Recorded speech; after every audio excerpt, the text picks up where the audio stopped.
I want to talk to you a little bit about forgiveness today. That's one of the questions that's been coming up this week from people who have sort of fed back. And I think forgiveness is really poorly understood. So I hope you join me today on Upgrade Me, and we'll have a little bit of a chat.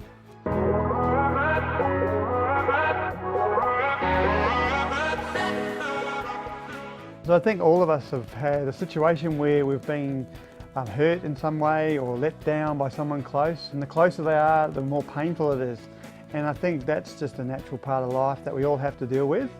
But I think a lot of the time forgiveness is dealt with inappropriately, and that the trauma of that event we can be carried on. We can just keep on going through our lives and harming us. Dispenza talks a little bit about a refractory period after trauma, and he said that the shorter the refractory time, the less likely that trauma will have an effect on your nervous system and your long-term health, physically and mentally. A lot of us will have some sort of trauma go on, and because we don't understand how to grieve or how to go through that trauma effectively, we will actually cause the pain to remain in our body. We don't let it pass through us in a sense. We just relive it. We keep processing it. Now, I'm not saying that we shouldn't process it. I'm not saying that if something bad happens to you, you need to stop feeling the feelings and just deny them. That's not going to work. That's not the truth. Actually, that'll lengthen that refractory period between the trauma and processing and letting go of the trauma. When in the Western culture, I think grieving is not really very well understood because we don't have the culture, the traditions and the respect for grief that we used to have maybe in the past or in other cultures have. Like, for example, in New Zealand, when someone passed away, they would have a tangi. So everyone would come and they would stay together for, I think it was like 5 days. And it was a real tradition of being able to let go. And I think when we have traumas, it's like a little death, but often we won't deal with it properly because in a sense, grief is kind of like a dark valley, and we have to pass through it to get from where we are to where we're going, but often we don't want to. It looks too intimidating, so we stay and try to fend off grief, and in doing that we actually extend this refractory period between the trauma and dealing with the trauma effectively. So I'm not saying that we should deny the feelings, but I'm saying we need to process them effectively. And one of the probably most effective life skills to help deal with trauma is forgiveness. And I think forgiveness is poorly understood by most of us. It can either be something that we just like, why would I forgive them? Why would I let them off the hook? Why would I want to do that? And so we're like, never going to do it. Or we might give this sort of forgiveness, which is like, okay, I should do it, so I'll do it, but we don't own it. It's like a victim kind of mindset where, oh, I have to do it, so I'm going to let them go. And it's all about the other person. But really, I think forgiveness is actually all about letting ourselves become free from that traumatic event. There's two things that we can get confused when we're thinking of forgiveness, and one is we can forgiveness with reconciliation. And reconciliation is a completely different thing. Reconciliation is rebuilding the relationship. Forgiveness is more about us. We don't have to reconcile, but we do need to forgive to move on, because forgiveness releases us from the trauma. Reconciliation needs forgiveness. If you want to reconcile, you'll need forgiveness, but reconciliation is another process altogether, and I think people get confused. If I forgive them, that means I have to put up with their behaviour, but you don't. You don't have to put up with it, but you need to forgive them to release yourself from the trauma. So I've been thinking a lot about how to explain forgiveness, but probably from my perspective, I think the most damaging thing that happens during a trauma is that it affects our sense of identity. And when someone treats us in a certain way, we can take that treatment to mean something about our identity. It actually wounds our self-image of who we are. And that is why it's so difficult to move on from it. So for example, if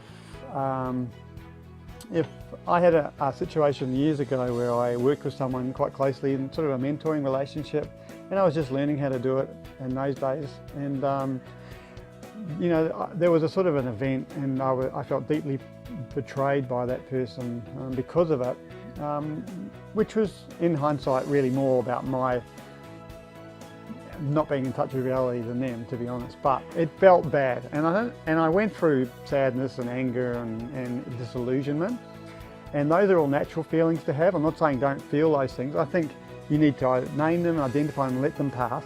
But the real wound that needed the forgiveness was that it affected my self-image. After that event, I started to doubt my ability to mentor people, and I stopped doing it because I thought that because this person, I hadn't read them properly, I hadn't been a good mentor, I hadn't known how I'd been a sucker, I just felt inadequate, that I had nothing to pass on. And so my identity of who I was, in that case as a mentor or someone to help other people, was wounded.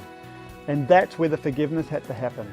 So forgiveness is really understanding that the trauma has affected your self-image, your identity. And you know, often we can be traumatized and we take on we mold our identity. Some people their whole identity is molded around being a victim of some particular abuse, which isn't helpful in the long run. It stops you and sticks you in the refractory period, in that healing process stops. And so the pain, the body stores the pain of that time and keeps on harming the body. Just the stress hormones alone are abrasive and damaging to the body, but also the body holds pain, and you can feel it in your shoulders or in your other parts of your back or other parts. You can feel the tension being held because it's not been processed and let out. Pain has to be processed. Pain has to be separated though from the judgment you've made about your own identity from that trauma. So forgiveness is really coming to a point of realizing, yes, that happened, it was bad, but the wound to my identity, that's up to me whether I let that happen.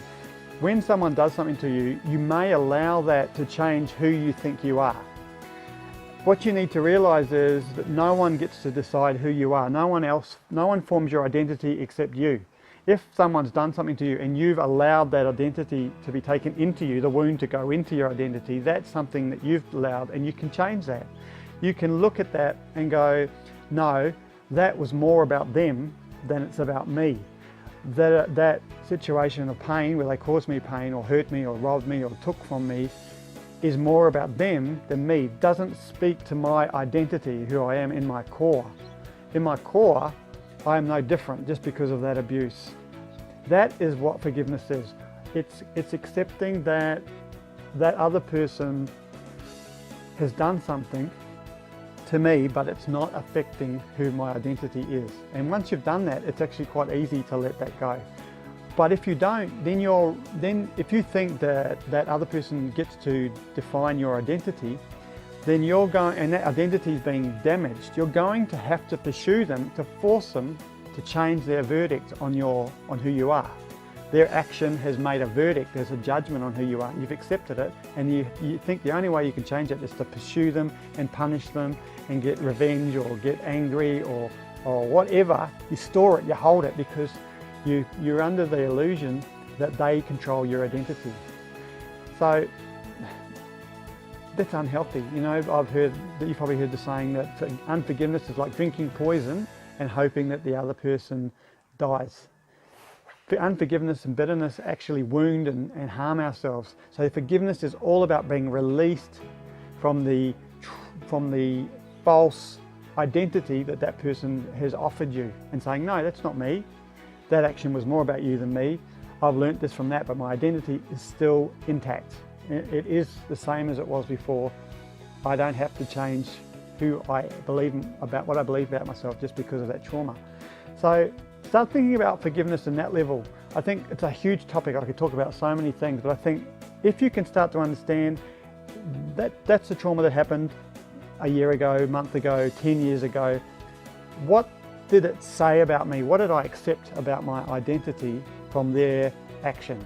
And then go, well, that's not the truth. It was more about them than me, that action. I've learned from it, I've moved, they've changed, I've changed. I'm releasing them from my control. I don't have to control them because they no longer control my identity. And that will lead to forgiveness and relief. And when you've forgiven someone in that way, I think you can actually feel a physical release of pain, sometimes tears, sometimes just a like, thank goodness. Unforgiveness is never going to be a healthy thing. Yeah, so I hope that helps. If you have any questions on this, it's a little bit of a complex topic. I'd love you to leave a comment down below and I'll try and answer it. And like and subscribe and share. I hope you're enjoying what I have to share. I'll see you next week.